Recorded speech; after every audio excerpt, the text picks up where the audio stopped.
पिछले वीडियो में हमने बात की थी विद्यार्थियों, बीए प्रथम वर्ष के जो भौतिक भूगोल प्रश्न पत्र है उसमें पृथ्वी की आंतरिक संरचना की जानकारी देने वाले स्रोतों के बारे में। इस वीडियो में हम बात करेंगे कि पृथ्वी की जो आंतरिक संरचना है, पृथ्वी की जो कितनी परतें हैं। तो सबसे पहले हम करेंगे स्वेस का वर्गीकरण। स्वेस महोदय पृथ्वी की आंतरिक संरचना में पृथ्वी को आंतरिक भाग को 3 परतों में बांटा है। तो देखो, सियाल, सीमा और निफे, तीनों शब्द याद रखना। ये स्वेस का वर्गीकरण है। स्वेस महोदय ने भूपटल का इस तरह से वर्णन किया है पृथ्वी की आंतरिक संरचना का कि उसने सियाल, सीमा और निफे में इसको बांटा है। रासायनिक संगठन के आधार पर 3 भागों में बांट दिया।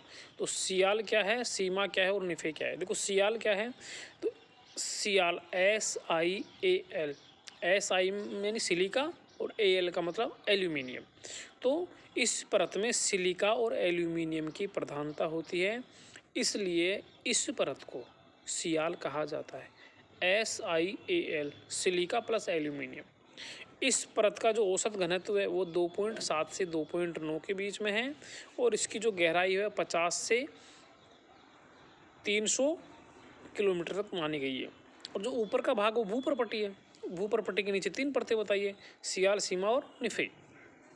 सियाल आगे सन में SIAL, सिलिका और एल्यूमिनियम की प्रधानता होती है।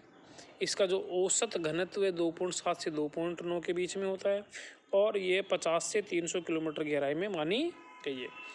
सीमा यानी सियाल से जो नीचे की परत है वो सीमा है। ये सीमा एक मध्यवर्ती परत है जो सियाल से नीचे है और निफे से ऊपर है।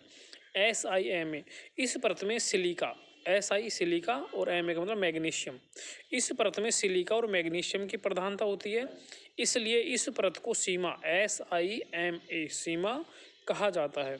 इसका घनत्व 2.9 से 4.7 के मध्य होता है और जो इसकी गहराई है वो 1000 से 2000 किलोमीटर तक विस्तृत है। जो सबसे अंदर की परत है वो है निफे परत, सियाल, सीमा और निफे, NIFE। तो NI का मतलब निकिल और FE का मतलब फेरियम, यानी इस परत में निकिल और फेरियम की प्रधानता होती है, इसलिए इस परत को निफे कहा जाता है। और इस परत का जो घनत्व वो सबसे अधिक है, 11 से भी अधिक है और यह आपके 2000 किलोमीटर से लेकर पृथ्वी के केंद्र तक जो 6370 माना जाता है वहाँ तक आपके विस्तृत है। ये है निफे परतें।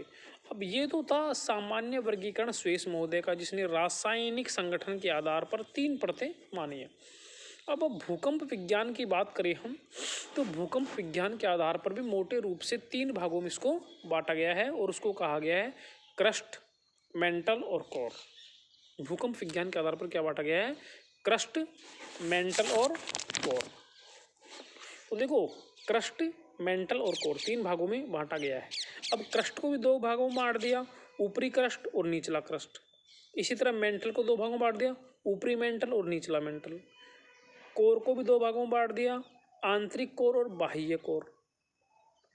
ठीक है, तो इस तरह से ये भूकंप विज्ञान के आधार पर मुख्य रूप से 3 भागों में क्रस्ट, मेंटल और कोर। तो क्रस्ट क्या है, यह पृथ्वी की सबसे ऊपरी परत है। इसकी औसत मोटाई लगभग 30 किलोमीटर है। यह परत हल्के चट्टानों से बनी है और इसका घनत्व लगभग 3 ग्राम प्रति घन सेंटीमीटर। 3, इसका घनत्व कितना है, 3 के लगभग है। अब आगे चलकर इसको भी वो 2 भागों में बांट देता है, ऊपरी क्रस्ट और निचली क्रस्ट। दूसरी परत आती है मेंटल। भूपरपट्टी के नीचे लगभग आपके 30 से लेकर जो आपके 2900 किलोमीटर की गहराई तक मेंटल का विस्तार है, जिसको अनुपटल बोलते हैं, सबस्ट्रम बोलते हैं। अनुपटल का ऊपरी भाग दुर्बलता मंडल कहलाता है। जो मेंटल है इसका जो ऊपरी भाग है उसको बोलते हैं दुर्बलता मंडल। और जब ज्वालामुखी उद्गार के दौरान जो लावा आपके मैग्मा धरातल पर पहुंचता है वह दुर्बलता मंडल से आपके आता है। एस तरंगे आपके 2900 किलोमीटर पर लुप्त हो जाती है। जो नीचे जो द्रव्य भाग है वहाँ पर एस तरंगे नहीं पहुँच सके। हमने पहले बात कर ली कि जो एस तरंगे केवल आपके ठोस में से ही गुजरती है, उसमें नहीं गुजरती। अब आगे चलकर आपके जो मेंटल है उसको भी दो भागों में बांटा है, ऊपरी मेंटल और निचला मेंटल। सबसे आंतरिक जो परत है इसकी है कोर, इसको अभ्यंतर या भूक्रोड या क्रस्ट ना कोर बोलते हैं। 2900 किलोमीटर से लेकर 6371 किलोमीटर की गहराई वाला यह भाग पृथ्वी का सबसे आंतरिक भाग है, जिसका औसत घनत्व 11 है और यहाँ पर ऐस तरंगे नहीं पहुँचती। इसके भी दो भाग हो जाते हैं, एक तो बाह्य कोर और एक आंतरिक कोर।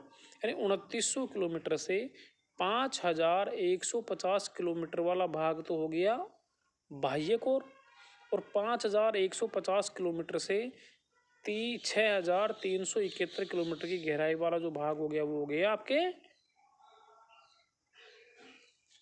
आंतरिक कोर। तो इस तरह बाह्य कोर और आंतरिक कोर है। इसमें जो परतें जो बनाई हैं इन्होंने, तो इसमें जो घनत्व है उसमें परिवर्तन के आधार पर बनाई है। इसमें बीच बीच में आपके मोह असमानता, गुटेनबर्ग, लेहमैन, रेपिटी, कोनार्ड, ये भी चीज़ें लेकिन अभी वो काम की फर्स्ट ईयर में नहीं है। सिर्फ आपको इतना समझना है कि पृथ्वी की आंतरिक संरचना में रासायनिक संगठन के आधार पर जो स्वेस ने बताया है वो 3 भागों में बांटा है, सियाल, सीमा, निफे, वो याद करना है। इसके अलावा भूकंप विज्ञान के आधार पर जो आपको बांटा 3 भागों में बांटा है, क्रस्ट, मेंटल और कोर। इस तरह 3 भागों में क्रस्ट, मेंटल और कोर। अब क्रस्ट का भी अपर क्रस्ट और लोअर क्रस्ट, इसी तरह से मेंटल का भी ऊपरी मेंटल, निचली मेंटल, कोर का बाह्य कोर और आंतरिक कोर। ये था हमारा आंतरिक संरचना। धन्यवाद।